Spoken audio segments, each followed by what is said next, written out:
I just want to start with, what exactly is SEO, AEO, and GEO, and why are they so important? Yeah, that's a great place to start with this. A lot of folks know what SEO is, so it's kind of your traditional search. We used to call them. I mean, the new term is 10 blue links on Google.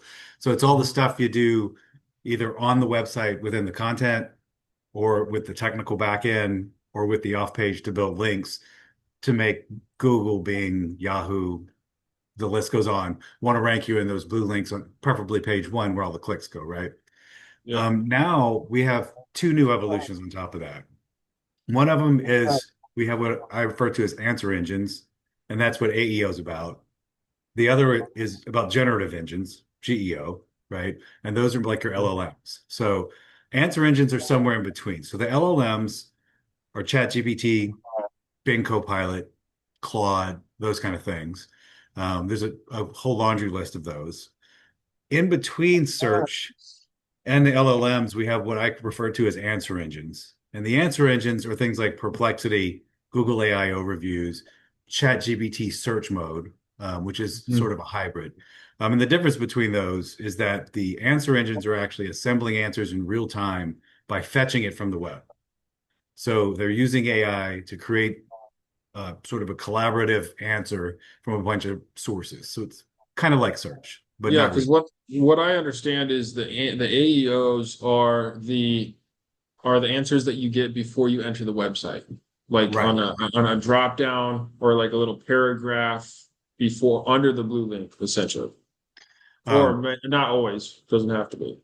yeah, Is that so it's right? like let's use AI overviews as the example because that's what the one most people have used. Because if you use Google, you've seen them, right? They're there. Mhm. If you get an AI overview, it'll pull down an actual full answer based on the AI of what their optimal response is to your query, right?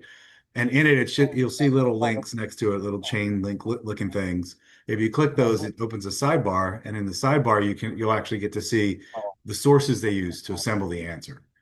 Yeah. So it's almost like an evolution of SEO in a way. It's still real time, it's still pulling, it's still crawling the web, and it's even citing resources, but it's not doing it to send them to your website. It's doing it to give you the answer front and center and Mhm. then prove where it came from. Think of it that way. So multiple people it'll scrape it from multiple different sources. Mhm. Typically. On the low end, you'll see about three or four. Depending on how complex the answer is, you could see dozens.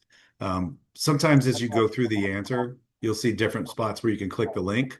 Each of those might open a sidebar panel of three or five or eight links that you can then go and read the content on their website if you want. So the goal of AEO is to get in that sidebar, right? You want to be represented in that answer, as Right. well as other AI features. It's not just the AI overview. Like people also ask, is generated with AI, for example. So a lot of the sort of SERP features that we had before were already influenced by AI. This is just the next step. Gotcha. How many business owners actually know what AEO and GEO are? Very few actually understand them. In fact, I have conversations about this every day on like LinkedIn with potential clients, with current clients, with folks in the industry I network with. The terms are very confusing. And the reason why is because some people started talking about AEO in the early days. I was one of them. I thought it was all AEO at the time. Other people, Search Engine Land, for example, is a very well-known like SEO covering website that's been around for decades. They lean on GEO and kind of group it all together under that. And then I see all sorts of confusion. I was on a podcast, watching a podcast the other day on another domain, and they ran a poll, and it was basically 23% said it should all be called AEO, 23% said it should all be called GEO, and out of the rest, they said either they didn't know or it should just be SEO. It's the same thing. So that suggests, and that's just out of the people he polled, which were digital marketers, right? So out of digital marketers, over half of them don't agree or even Mhm. know if the acronyms need to exist. Right. So when you start thinking business owners, I would wager, unless they're super marketing savvy and stay on top of this, it's probably, I don't know, low teens maybe that understand that these are actually things that exist as practices. And what's the opportunity cost for that? Just how much are they leaving on the table? I think it's huge. Right. So, and I'll talk about metrics in a little bit because you're going to have to measure this differently, and I'll explain that as we go. But right now, as a percentage of actual search traffic, it's probably 1 or 2%. It's not a lot of actual visits. That said, we're sitting at 12 to 15% of the total queries now being put into LLMs and serving up AI overviews and things like that. My prediction for end of the year is we're going to be at about 30% of actual searches are going to have some AI component, right? So now you're at almost a third. Yeah. It doesn't work like traditional search, right? So measuring it like traditional search isn't going to make sense. That's one of Mhm. the big things I've been talking about this week with folks. Um, Conductor just put out some research, and it's saying, oh, it's still only 1% of search traffic, but that's measuring new disciplines with old metrics. That's what SEO success looks like. It might not be what AI success looks like. Right. Gotcha. Okay. Yeah. You said you've recently said that AI is changing how people search and not just where they search. I Right. was curious what exactly you mean by that. So let me start with GEO with that to answer that. On GEO, they're not just looking for information, they're looking for new ideas, right? They're ideating, they're brainstorming, they're actually having GEO they're having LLMs like ChatGPT build plans and strategies, create content. That is not what search was. Search was I'm looking for information. I want to find what hotels exist in Sao Paulo, Brazil, right? Whatever. Mhm. You can still ask like a ChatGPT that, and it'll give you from its memory what it knows about that. And some people are actually blending the two is what's going on. So instead of just kind of going like, okay, well, if I want to really get the answer of where I should stay when I travel to Brazil, I have to break it into these pieces. I got to look into airfare. I got to look into this. I got to look into that. And you can go to ChatGPT and say, map out where I should be looking. And it actually will do the thinking part for you that you would have to do on the back end to assemble all the findings from your search. So it does search from memory, mind you, but it does search and then assembly into something that's actually, I guess, doesn't really search so much because it's memory, but it searches its memory and pulls up what it's learned in the past, and it can give you the full like, well, here's a recommended itinerary based on whatever. And it may be building that from information that crawled from 5 different travel websites, right? As well as maybe something it's scraped from Expedia. Who knows? Depends what it's trained in. On the answer engine side, you're still kind of assembling an answer, and it's a little less of the thinking part. Um, there's also something called fan out. Have you heard the term fan out? Fano? Fan out. Oh, no. Mm. So some of the AI platforms actually will do this on the back end, but you can do an exercise of your own. And it's where you take an initial prompt and you see Mm. what that comes up with, and then you fan out into different like related areas and try to create a more robust answer by sort of expanding what, the net you're casting. What Um, kind of questions would I ask to fan out? so you might start off, you don't really know how to couch something. You'd be like, what's a good city to visit in Brazil? Right. And then it says like Sao Paulo. And you go, okay, and so what is it about Sao Paulo? Where should I stay? And whatever, whatever. And so you start fanning out sort of into more areas around the initial Oh, query. I see. Mm. Um, Okay. what you'll find, and sometimes this is why you get the LLMs reeling out of control, is they'll actually do it on the back end on their own. It's something they've built into some of the logic now. And so sometimes you'll get an answer, you're just like, I didn't even ask for that. That's part of how it works. It's It happens all the time. And I'm like, I when I use ChatGPT mainly, and over the course of the time I've used it, it's sort of understand the answers I like. yeah. Um, but that's because I would get so angry at it sometime. I'll ask it a question, and I'm a very concise person. I want a direct answer, and then it'll just go off on a tangent. This is why I said that, and it'll just it's just annoying. But Well, it'll overfill the logic, and that usually means that it's probably fanning out on the back end. Um, you have to understand the nature of how these platforms, these LLMs work to know why they do that, and also why they make up stuff. I'm sure you've seen it, right? I Um, feel like they are biasing towards the question you're asking and like reasoning with itself to make it more true. Is that true? Is that real? um, yes, in a way. So they operate based on pattern recognition, right? So part of the training of these LLMs is how English language fits together. And we probably have to talk about entities in a minute because that'll loop this in. And entities are actually super important to this. But they look at different sets of information, how we assemble language, and they predict, like their goal is to predict what the next proper thing to say is based on what you wrote and what they're looking at in their training. So now let's imagine they've been trained on something, but they only have 90% of the knowledge, and you ask them something they don't have the answer to. So what they're going to do is they're going to go, okay, well, based on what he said and how he structured it, right? And based on what I know and what the answer would be if he asked these other questions, the most likely answer with probability is this one. And it could be that someone went to prison for something they didn't do, right? You've seen it, right? Yeah. I've seen all kind of crazy stuff.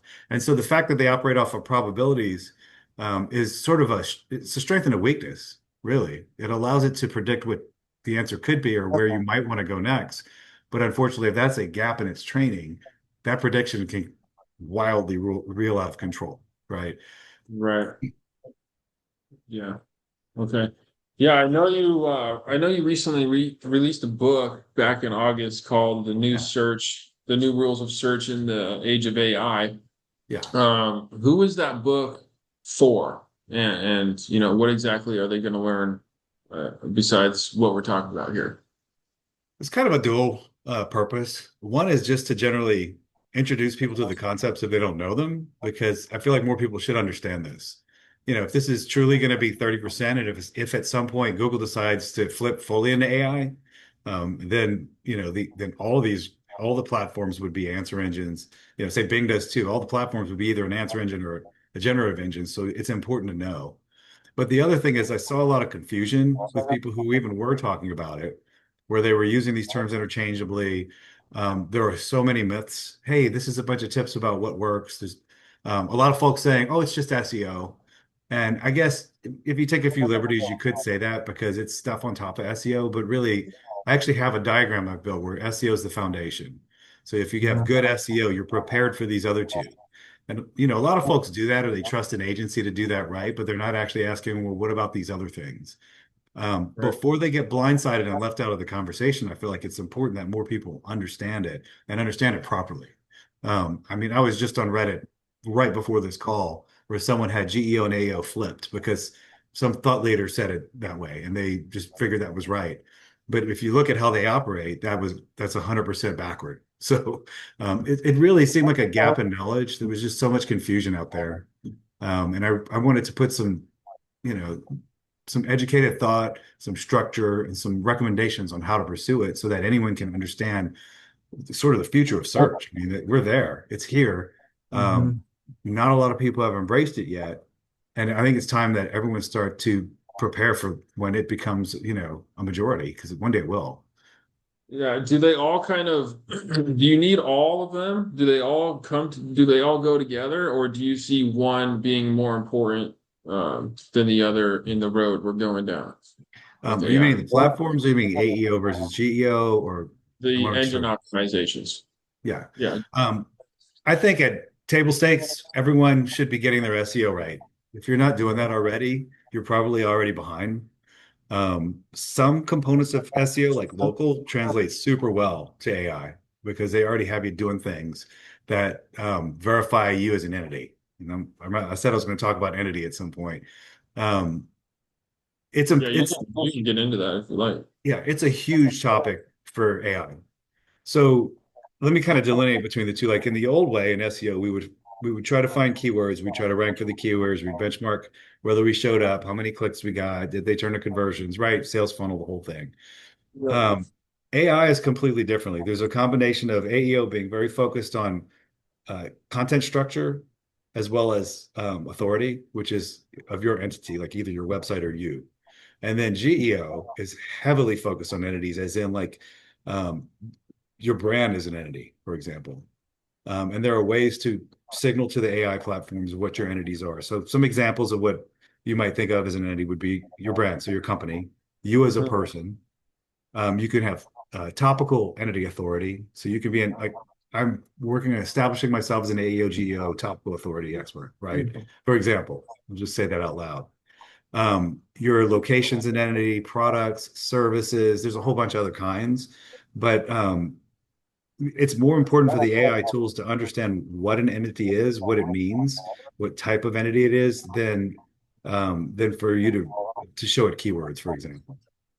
And so if this entity is known as, someone who's notable, who's trustworthy, who's accurate, right, and who is an expert in a topic, that's more likely to be fetched by the AI platforms, even the real-time stuff, than some random content on a website that doesn't even have a face on it and they're not an established brand, like with SEO. That makes Yeah. sense? Yeah. Yeah. So I see. entities are important. They're extremely important. Okay. Yeah, because you said traditional SEO is still foundational, but it's not enough on its own. Not for the AI stuff. No. There's a bunch you can do. One thing that SEO already had as an option that some folks had adopted, and the ones who had a very well-known brand and had the markup and everything in place already, they're already doing pretty well with AI. There's some of the early successes, uh, YouTube being one of them. Yeah. Excuse me. Yeah. But there's something called semantic markup. Structured data is another word for it. Um, it's something that actually started right after Google Hummingbird came out in 2013, which is when they flipped the whole algorithm and started introducing AI features already. AI is not new. It's been part of search for years. Yeah. At that time, there was an industry consortium that put together a website that mapped out all the markup you can do to establish what entities exist and what they are.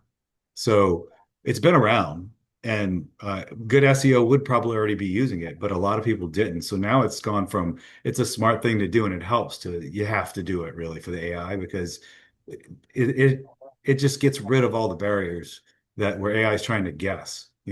They know I'm Tommy Landry. They know I'm an author. I've written a book. I run my company, ReturnOnNow. They're aware of that. If you search for my name, who is Tommy Landry and what has he done that's notable? They'll tell you, right? Yeah. That's because I've worked really hard to establish that, but I have the markup in place also on my website. There's some site wide that's like, what is this company? Who is this, our publisher? Who is this author? Those kind of Mhm. things. So it's important, and it's important some site wide and some on specific content pieces. The ones on the content pieces are going to be more of affecting your answer engine stuff. And some like GEO. The site-wide ones are real heavily leaning against the GEO side because it's more important there that you have that authority for them to actually even train on you in the first place as a source. Does that make sense? Yeah. Yeah. Yeah. Yeah. So Return On Now, your company, Yeah, what you do is you optimize all three of these. right. Is Yeah. that the core foundation of what? Yeah, so the company's been around since '09. And historically we've done a range of things. We've worked with folks on content marketing, traditional content marketing like we had like 8, 10 years ago. We Mhm. managed digital campaigns like your PPC and social and stuff like that. We did online reputation management, which does have a play in AEO, GEO, by the way. I think, basically any of that plus SEO. So it was how do you get found online? If it was a way to get found online, we probably have done it along the way. And even through the pandemic, SEO and PPC were big focal areas for us. But AI hit hard and heavy, like in 2021, 2022, and I could see already that like I was on the initial list for ChatGPT, and I could see that if this was going to impact the industry in one way or Mhm. another. So I've been studying it, running experiments, working with clients on how to get in front of it and all that for over 3 years now. And now I still do the digital advertising. I can help folks with that, but it's become less of a focus just because Mhm. this is a huge thing that's going on, and I think a lot more people need help with it because it's this black box. It's just like it's AI, and I got to figure it out. I don't know how to do it. I don't know how to measure it. I don't even know why I should do it. And so I'm trying to help people understand that and putting together sort of initially I had big consulting agreements with folks where I was coming in and trying to do the whole thing. I'm trying to like right now, in fact, I've just built some like smaller packages for more your mid-market and smaller companies so they can actually benefit too on, well, let's do a readiness audit. Let's evaluate what things you can do for quick wins, right? Let's get just some small things in place. I can do a structured data audit and a recommendation on how to fix it, right? Instead of it being like a 6 month engagement, several thousand a month where we just kind of do everything, I'm offering bite-sized pieces now. So it's actually I'm trying to sort of democratize this. Like everyone should be able to have access to information to Mhm. help get in front of these AI platforms and actually be represented on them. And I think the only thing missing is understanding it conceptually and then knowing how to do it. And so that's been my big focal area, closing out 2025 and heading into this year.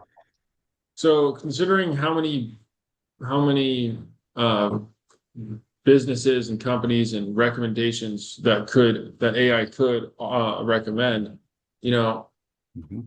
I guess my question is how difficult is it to be recommended by AI if you have so many different other competitors?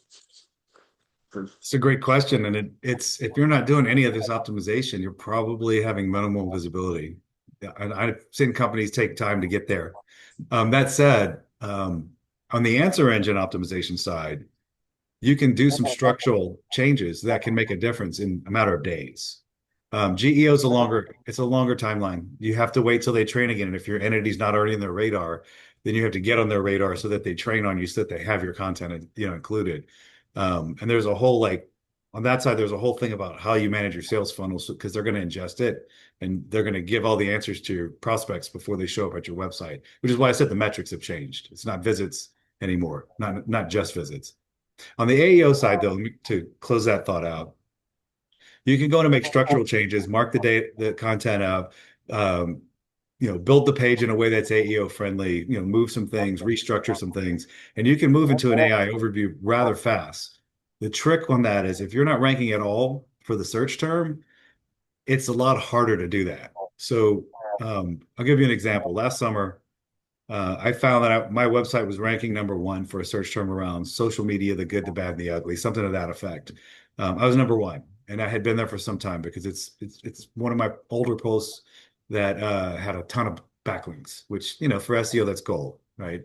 A lot of people had shared it and whatever, linked to it, but Yeah. I wasn't showing up in the AI overview at all. And I decided I wanted to fix that. So I went in, I kind of looked at what the AI overview itself said.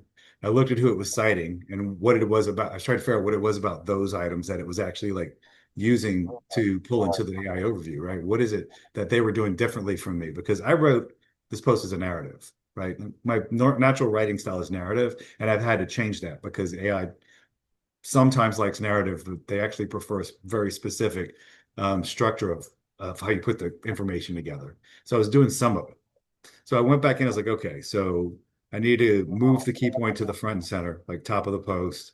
I need to restructure what I say. I need to adjust because there's a couple of things that they preferred a different wording to how I talked about it. And that's fine. Like I said, I'm more conversational narrative. I can absolutely incorporate language that aligns with what I wanted to see. Yeah. And so I just basically like AEO'd the page. I hate to use that term because it sounds ridiculous, but um, and then I checked back. Nothing the first day, nothing the second day.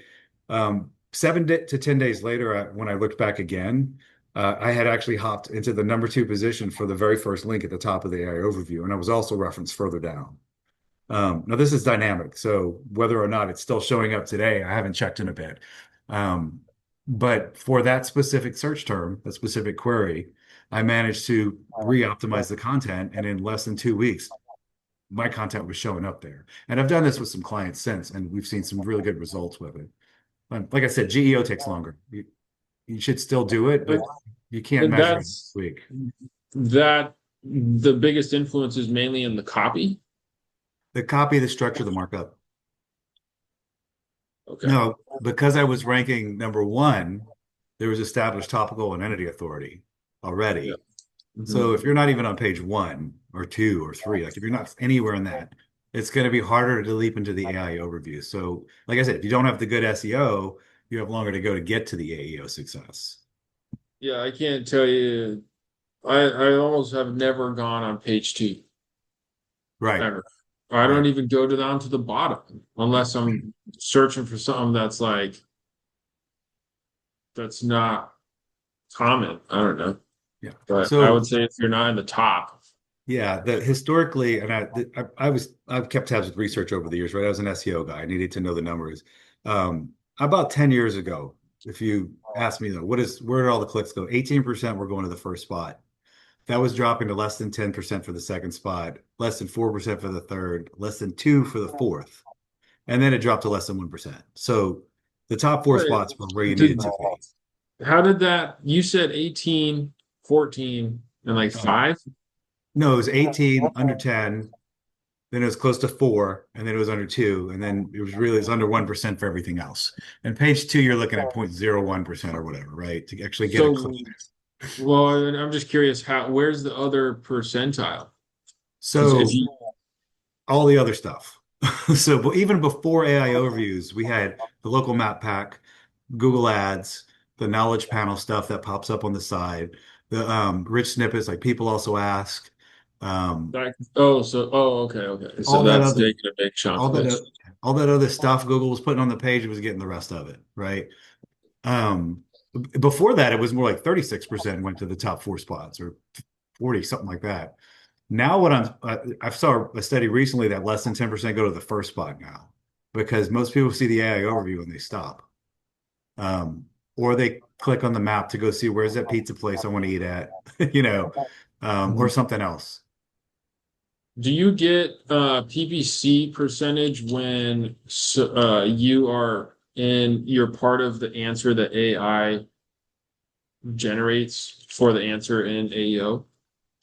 Meaning, do you show up more Like for like PPC, get more clicks? I'm not sure the answer. no, I mean like if AI uses your website to help generate an answer in AEO on the before even entering a website, Hmm.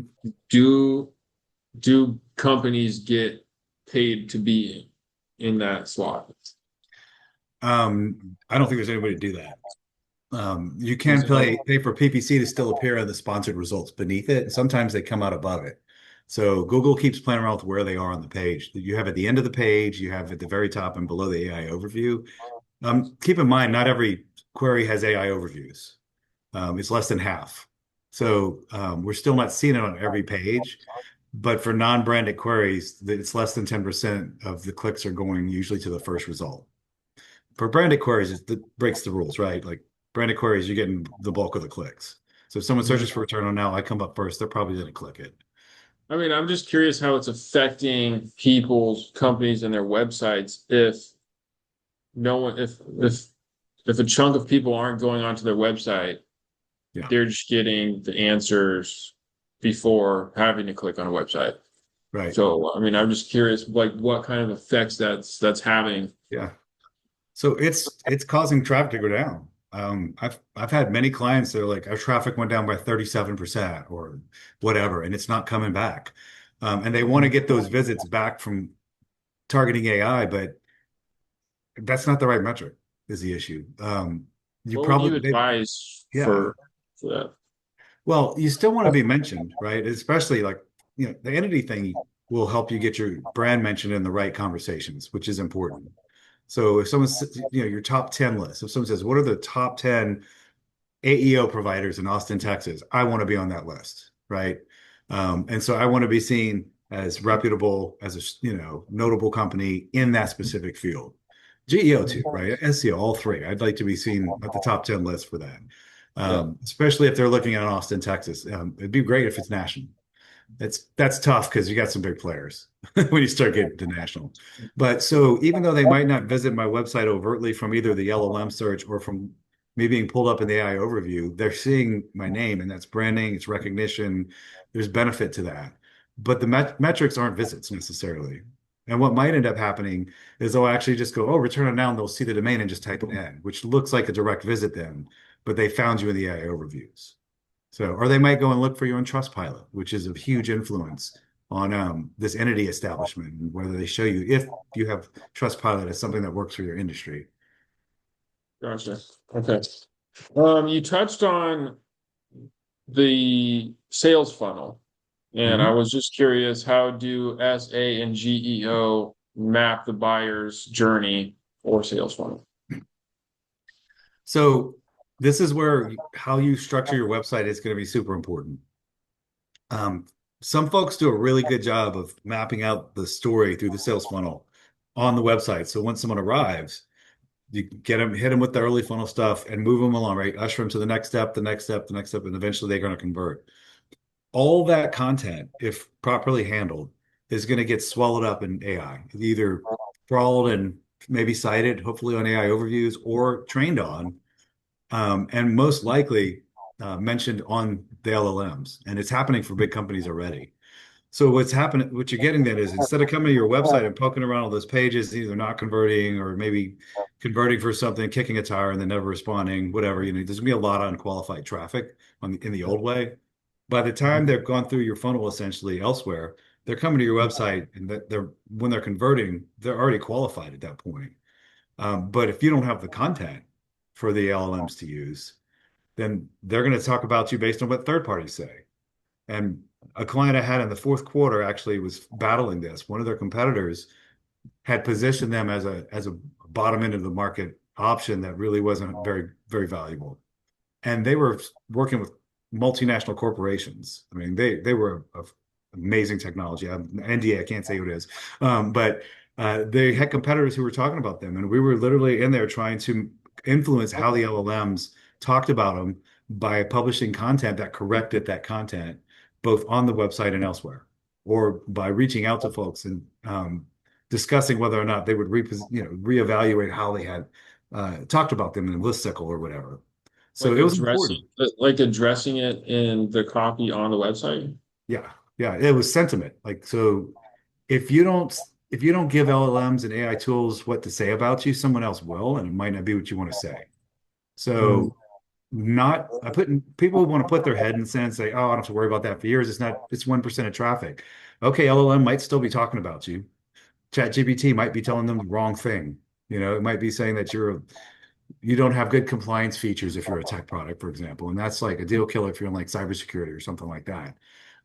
Because everyone's got to have features that they can stay in compliance with federal regulations. It's a non-negotiable on any kind of software, especially if you have payments or healthcare data. There's additional issues there. Right. Okay. How do people track where they're at, where they're sitting on SEO, AEO, GEO?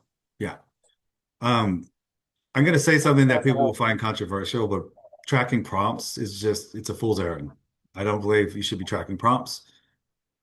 It's a dynamic field, right? Um, you can you can make up your top 10 prompts and you can track them and that's great and whatever. People are using natural language, so there's, unless you have some way to semantically match across similar meaning prompts, you're probably just throwing darts.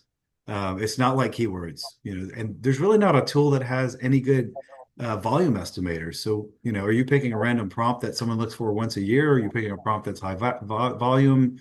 I've kind of been through that exercise with clients. I'm not saying don't do it. I'm just saying like use it with a grain of salt because you'll never have the full world of prompts you're showing up for. What I would say focusing on is how is your brand being presented is your brand even present first, right?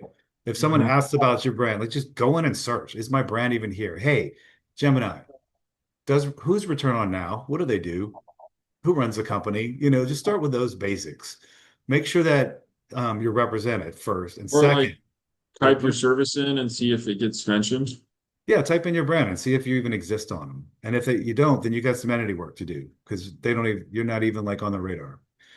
The second thing though is like, what are they saying? And is it what you really do? Or is it an interpretation of what you do? And then you can even say, well, you can ask the LLMs, what led you to believe that this company, let's say it said I did Reddit advertising campaigns for clients. I haven't done that in the past. I'm thinking of doing it for myself, but I haven't done it for clients. You can ask the LLM, what led you to believe that that service was offered?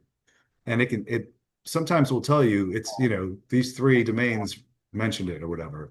Mhm. In the AI overviews, you can click through and see where they pulled it from, and then you can figure out what's going on and why they have the wrong information about you.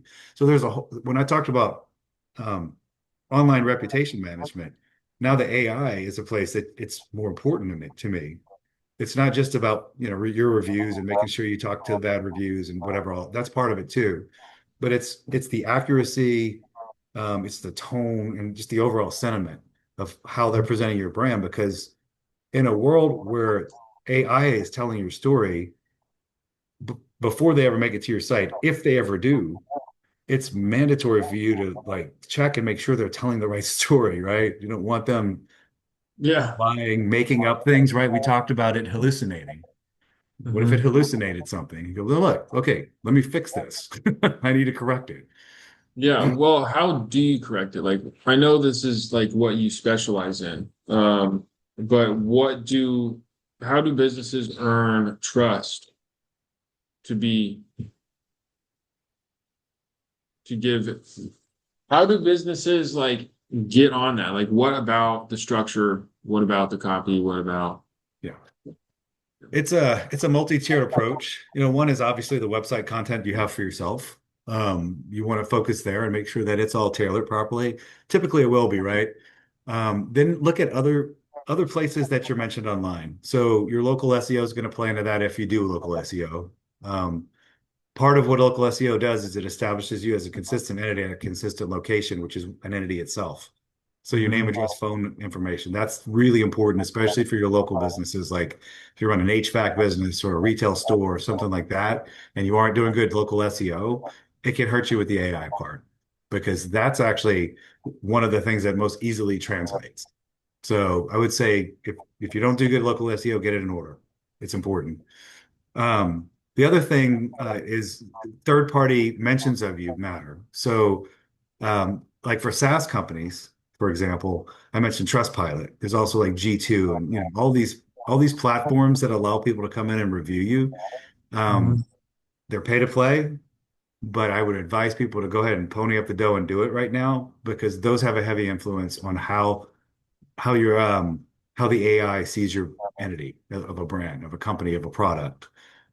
It's actually important if it's available. And the other place, which is harder to influence, but there is a way to proactively do it, is question and answer websites. We're talking about like Quora, Reddit, those kind of things. Yeah. Um, you got to be careful. You can't, those are not places you're going to go and pitch people on your services unless you want to get like shadow banned, right? They don't allow it. But what you can do is get in there and have thoughtful conversations. And when someone asks who your brand is, tell them.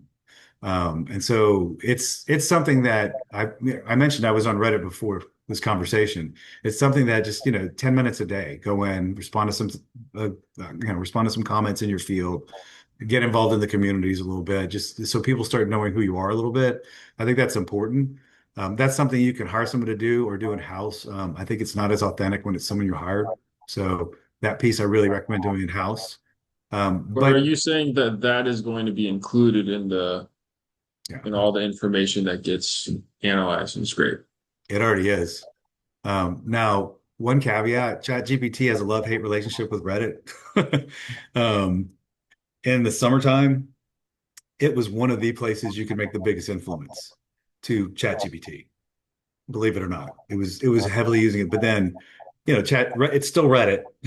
So in September, the number of brands being referenced because they were cited on Reddit took a nosedive, specific to ChatGPT. Sometime in the fourth quarter, it hopped back up somewhere in the middle from data I saw. So Reddit's important again. But for a while there, I was advising clients, don't worry about Reddit. Well, now I'm advising them to worry about it again. Things Yeah. change quickly. Yeah, I had a couple of there's polling from Reddit a couple times when I would ask a question. Regarding voice search, is that Hmm. at all any different? Or, because I find myself using voice search a lot more nowadays just because it's so much quicker. I speak my question to ChatGPT. Um, is using voice search on a browser any different from keyboard? Not really. I mean, unless it transcribes it incorrectly, which can happen. Also keep in mind like these home assistants, like Alexa, there's voice search involved in those as well. That's got some AI to it. So it's bigger than just like search engines and answer engines at that point. You're getting into some other areas that it's kind of an answer engine too, but a different kind. So yeah, it's good you brought up voice search because that is part of AEO. Okay, gotcha. I want to touch on your future goals and challenges Mhm. real quickly. Where do you see return on now being 6 to 12 months from now? I'm really trying to get out there and spread the word about this, and I'd like to be, I'd like to have people understand it. I'd like them to see me as, an expert in this area because I've put an amazing amount of work in just to get to this point, to understand sort of the nuts and bolts about how it works. And I'm hopeful that I have more conversations like this. I'm actually in conversation, chatting with a couple other potential podcasts to go on soon. I really want to get the word out. That's one of the main things. I feel like it's only going to be helpful for businesses to A, understand this matters, and B, understand the acronyms properly and how it works, so that we can start having conversations about moving forward instead of going back and forth on like, well, it's just SEO. Well, it's not. So let's get past that. And I like to see the industry as a whole sort of like line up behind definitions that we can all, together start to promote and start to actually help people succeed with. So that's my long-term goal. Yeah, digital marketing for 25 plus years. Yep. So, Yeah. I was um, working on the web in the late 90s. So it's been a bit. yeah. Um, if you had a magic wand that could fix one thing holding you back or slowing you down in your business, what would that be? Um, I'd say probably in the near term, embrace structured data and understand the proper way to build a web page so that both search and AI will want to talk about you. That's sort of like the quick win. I mean, it's still important to do all the other stuff like the offsite and authority building, et cetera, et cetera. But if you build the proper structure, you mark it up properly, and that includes marking up for the entity of you and your brand, you should reap some rewards, at least in the near term. If, like 190 to 180 days, you should start to see some benefits, maybe sooner, there may need to be a little more authority building, but I'd say start there. Understand what they need to extract, how to Mhm. build it so they want to extract it, and then mark it up properly. Okay. And in closing, do you have a favorite quote or the best piece of advice that you've received? That I received. That's a good one. Um, I actually don't have a huge one from lately. Let's see. Or I something have, that's been with you or that hmm, changed how your perspective or something like that? yeah, yeah, I've had a lot of good quotes in the past. I guess it would have to be just, look to the future and let today happen as it does and build steps toward it that are going to get you there. Know where you want to be and take steps today to get you there. And if it's not getting you there, take steps in a different direction, but never lose sight of the prize. So that's actually been a mantra I follow with my business since day one. And I've had to pivot so many times over the course of the years that, I offered marketing automation and email marketing at one point and decided that was not getting me to where my vision was. So I moved away from those services, right? But at the end, I had a vision for what I wanted the business to be, how it operated, and how it helped other businesses. And AI was another one, right? But still, okay, the path's no longer this direction, it's over here, go that way. So How many pivots did you make? how many do I make? No, how many Um, did you make? I probably Well, from initially launching to expanding to contracting in certain areas to sort of a sideways move to this big AI shift, I'd say 4 or 5, like fairly major shifts. Where I, still did a lot of what I did before, but understood the future was heading in a direction that I needed to be prepared for and started to sort of dual path it. And this is a great example of that. I knew AI was going to be something. I didn't know how when it started. And I also knew it was going to be a threat to traditional SEO, at least traditional SEO services. These wouldn't be the answer anymore. So that's the biggest, most recent pivot. But, even when the pandemic hit, I pivoted from having a pretty sizable team to a much smaller group, just to weather the storm, right? I Mhm. had other ideas and I had to just adjust to the reality of the situation that landed in my lap. Gotcha. Okay. Is there anything that you want to double down on or leave listeners with? Um, yeah, if you know, if you want to be represented in the future, if you want to show up, um, take all this stuff seriously, start to figure out how to integrate it into your workflows. If you don't know how to do it, bring someone in to help. I'm available. ReturnOnNow.com.